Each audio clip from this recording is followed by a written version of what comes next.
Okay, let's do some practice. So a box of 10 tickets contains 3 red, 5 blue, and 2 yellow tickets. 5 tickets are drawn without replacement. Let X be the number of blue tickets.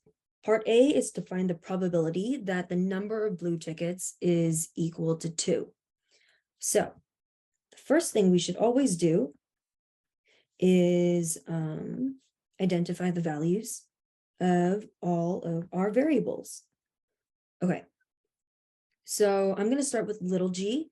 Little g is the number of good elements that we want to find the probability of our sample having. So it would be 2 blue cards. Good elements is blue. Little n would be 5 tickets because that is the size of our sample. And for us to get 2 blue tickets exactly within the 5 tickets that we're drawing, we want 3 non-blue tickets, right? Because the point of this, the probability we're calculating is that we have exactly 2 blue tickets. So this would be 3.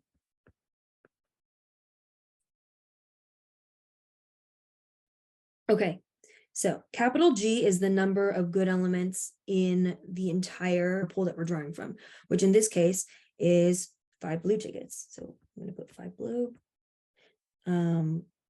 Number of bad are the number of non-blue in the pool that we're drawing from. So that would be also 5.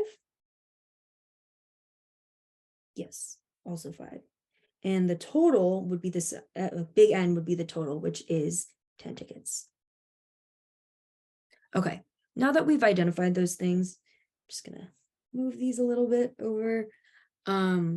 We just have to plug things into a formula. So the probability that we have exactly 2 blue elements is the general form G choose G times B choose B over N choose N, which is equal to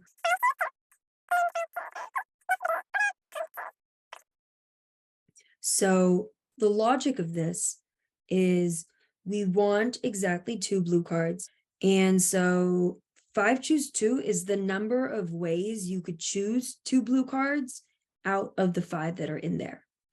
5 choose 3 is the number of combinations of 3 non-blue cards that you could choose, given that there are 5 that you can choose from.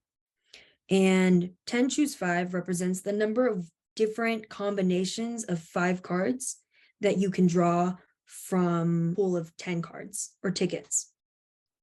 So that is the answer for part A.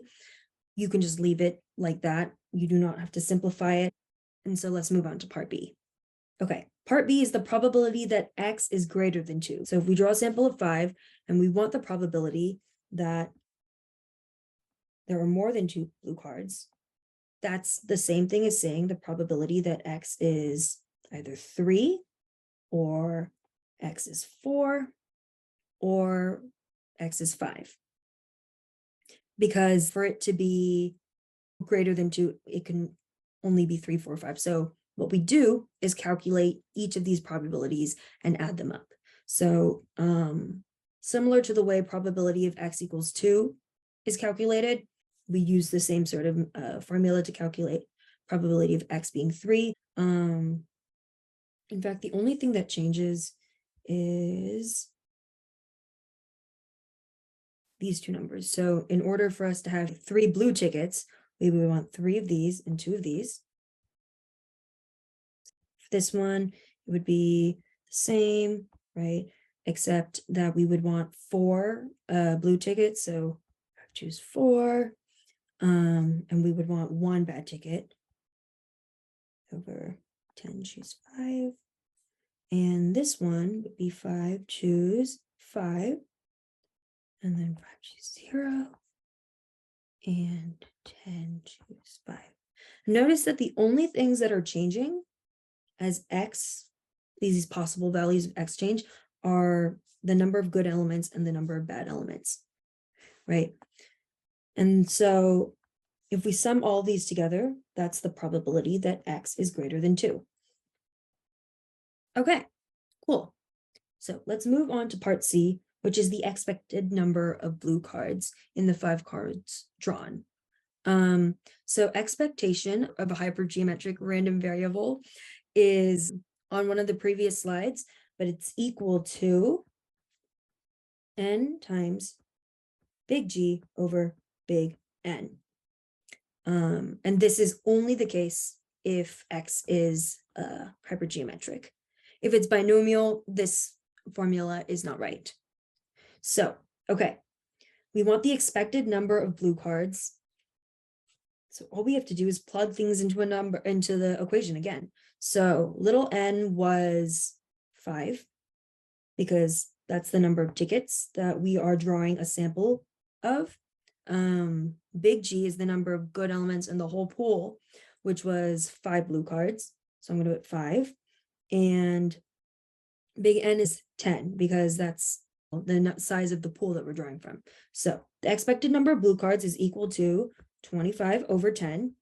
If they ask you to round that to the nearest number, you could say the expected number is kind of between 3 and 2. If we round up, is about 3.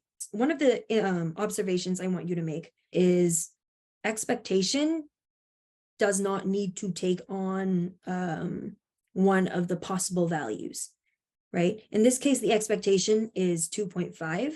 You can't have 2.5 balls.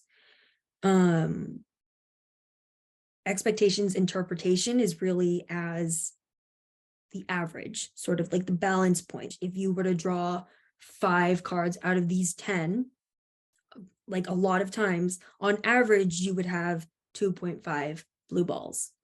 So that's what that means. It does not have to be 2 or 3, even though you can only pull exactly 2 or exactly 3 or exactly 4 or exactly 5 blue tickets. The expected value can be somewhere in the middle.